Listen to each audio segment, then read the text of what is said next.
Hello and welcome. You're watching a NewsX Deep Dive. My name is Vineet Malhotra. Today we start by taking a moment to see how India today marks National Unity Day to honor India's Iron Man and towering statesman Sardar Vallabhbhai Patel.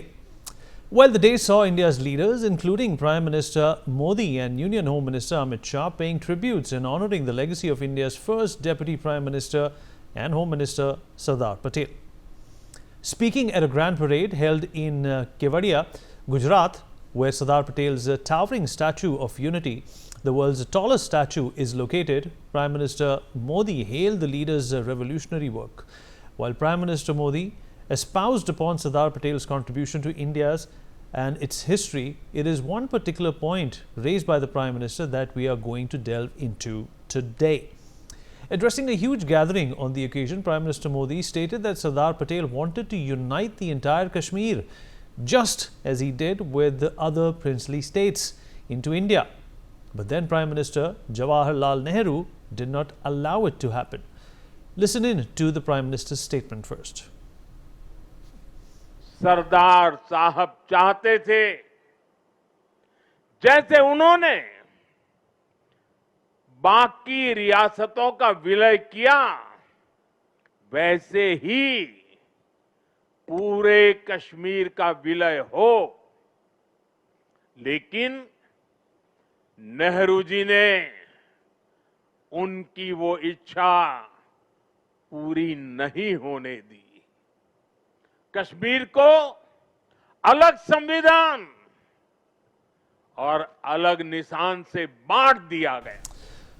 Alright, so what exactly is it that the Prime Minister was referring to is the big question. Well, to fully understand that, let's first take you through Sardar Patel's integral role in nation building following India's independence. Well, in 1947, as India gained independence, the British left the princely states free to join either India or Pakistan, or in theory, remain independent. Sardar Patel, then Deputy Prime Minister and Home Minister, spearheaded the integration effort, playing an integral role in the integration effort. The Congress, as well as senior British officials, considered Patel the best man for the job. Mahatma Gandhi said to Patel, and I quote, "The problem of the states is so difficult that you alone can solve it." The leader moved swiftly, using both diplomacy and firmness, to bring in hundreds of states, including Hyderabad, Junagadh and Bhopal together. Kashmir, however, became an outlier. Contrary to popular perception, Sardar Patel was initially lukewarm towards Kashmir, especially when it compared to the other princely states. However, Sardar Patel's shift in stance came in October 1947, when tribal invaders from Pakistan's northwest frontier province, supported by Pakistani forces, invaded Kashmir. The incursion flipped the situation completely, hardening Patel's stance overnight. Once Pakistan invaded Kashmir, Sardar Patel viewed the attack as an act of aggression, not merely a political dispute. In his own words, and I quote, "If Pakistan had not sent the raiders, Kashmir would never have acceded to India." The leader immediately took charge of military logistics, organizing the airlift of Indian troops to Srinagar after the instrument of accession was signed by Maharaja Hari Singh on the 26th of October 1947. In cabinet discussions, Patel was the voice of firmness and retaliation, arguing that India must respond militarily and decisively. He called for clear control over the territory before discussing peace or plebiscite. On the other hand, then Prime Minister Jawaharlal Nehru sought to internationalize the issue by referring it to the United Nations. The Patel-Nehru rift over Kashmir was not about loyalty to India. It was about method and, of course, ideology. While Sardar Patel saw Kashmir as a strategic and security problem best handled domestically and decisively, Nehru sought to internationalize the issue, agreeing to take the matter to the UN for resolution. Letters between Patel and Nehru show the depth of their disagreement. In November 1947, Patel wrote that Pakistan's actions showed they could not be trusted and that the policy of appeasement would only embolden them. In another instance, he remarked that talking peace with Pakistan is like feeding milk to a snake. For Sardar Patel, the only sustainable peace in Kashmir would come through strength and clarity, not compromise. Even after the ceasefire in 1949, Sardar Patel warned that the division of Kashmir would remain a source of perpetual tension. Sardar Patel's vision for Kashmir was simple: swift, complete, and irreversible integration into the Indian Union, secured by decisive force and then administered firmly. He viewed Kashmir not as a matter of international idealism, but as a matter of practical statecraft and national security comparable to Hyderabad or Junagadh.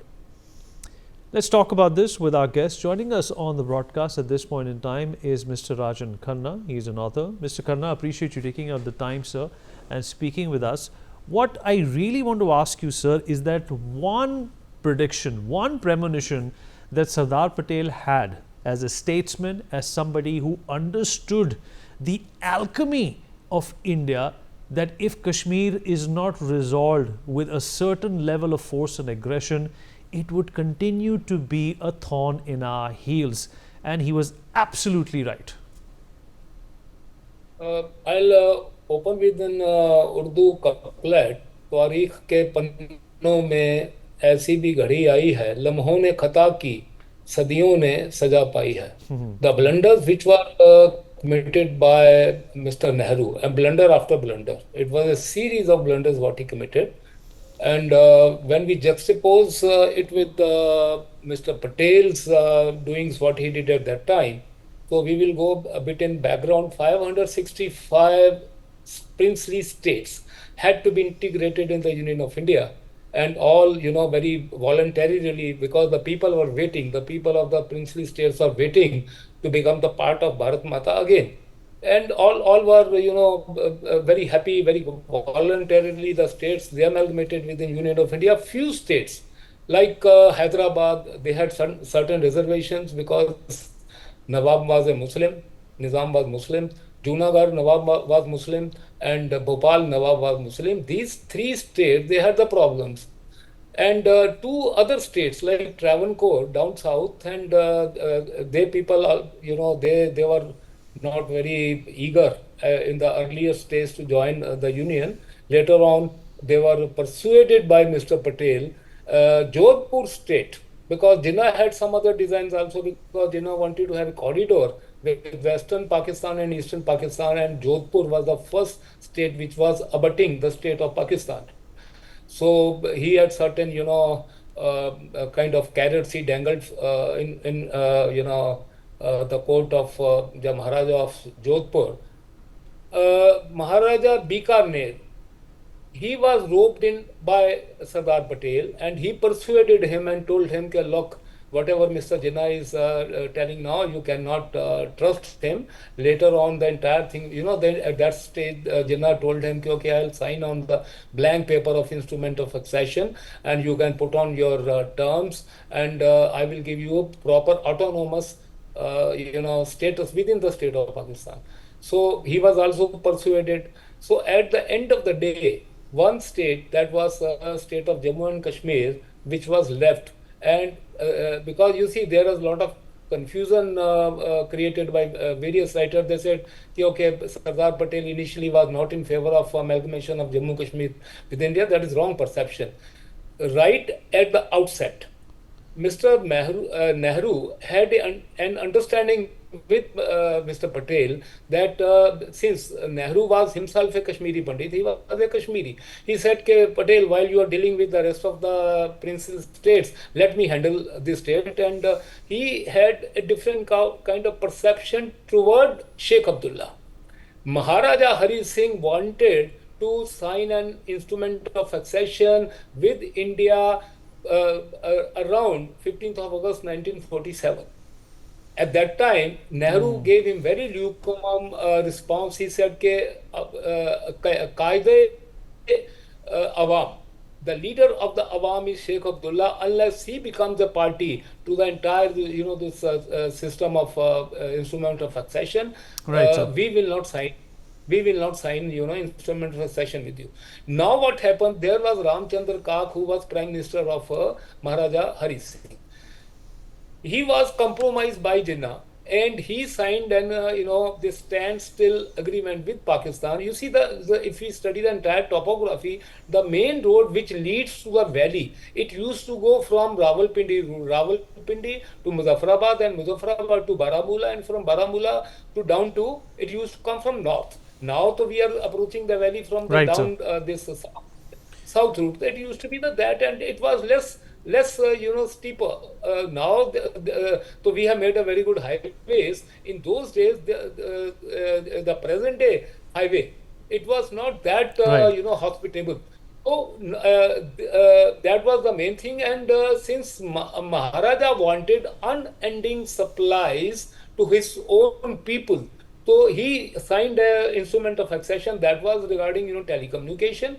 That was, sorry, that standstill agreement, telecommunication, and then provisions and Right, other sir. things So which we were have a coming paucity from of time, but I appreciate your presence here, and I appreciate the insights that you've also given, and thank you for lending so much context into this conversation. We take a short break. We'll be right back.